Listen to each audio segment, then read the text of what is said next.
قیمت این اتوبوس 42 میلیارد تومنه.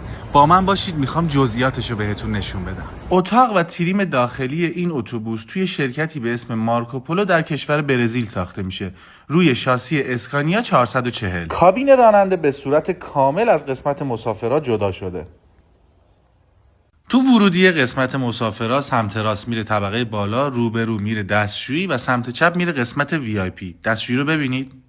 اینم از پله های طبقه بالا. تو طبقه بالا 11 ردیف صندلی 4 تایی خیلی راحت وجود داره، به اضافه 2 تا یخچال. هیجان انگیزترین صندلی هم صندلی بالای راننده است. اینم یه چیز ساده برای راحت تر نشستن. از پله ها که بیای پایین وارد قسمت VIP میشی. 4 ردیف صندلی با صندلی‌های فوق راحت که شبیه قسمت بیزینس هواپیماهای اماراته.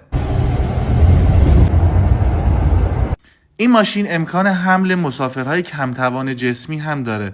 اینجوری که این در باز میشه، اون صندلی به صورت هیدرولیکی میاد پایین، مسافر خیلی راحت از روی ویلچرش سوار اون صندلی میشه و جک دوباره برمیگرده توی ماشین. حالا دیگه میدونید اون علامت آبی ویلچر جلوی شیشه ماشین معنیش چیه. یه موتور 6 سیلندر 13 لیتری با قدرت 440 اسب بخارم این پشت. سیستم اهکانسیان هم کولرشه، سیستم ایرکاندیشنشه. اینجا هم فضای باره که 2 تا دسترسی داره، یکی از اینجا یکی هم از اینجا. که چمدونا رو میبینید این شکلی رفته توش. یه فضای خیلی بزرگی از اون طرف هم دسترسی داره. در راننده رو میبینید اینجا که هم از داخل هم از بیرون یه دسترسی به اتاق خواب راننده داره. این هم کابین راننده که این شکلیه.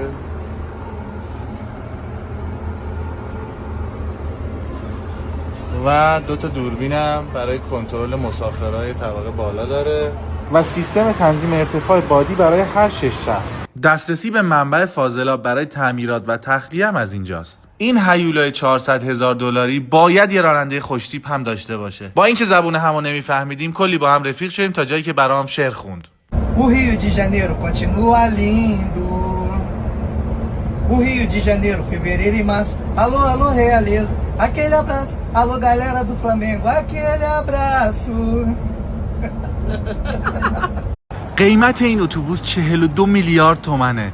با من باشید میخوام جزئیاتشو بهتون نشون بدم. اتاق و تریم داخلی این اتوبوس توی شرکتی به اسم مارکوپولو در کشور برزیل ساخته میشه. روی شاسی اسکانیا 440. کابین راننده به صورت کامل از قسمت مسافرها جدا شده. تو ورودی قسمت مسافرها سمت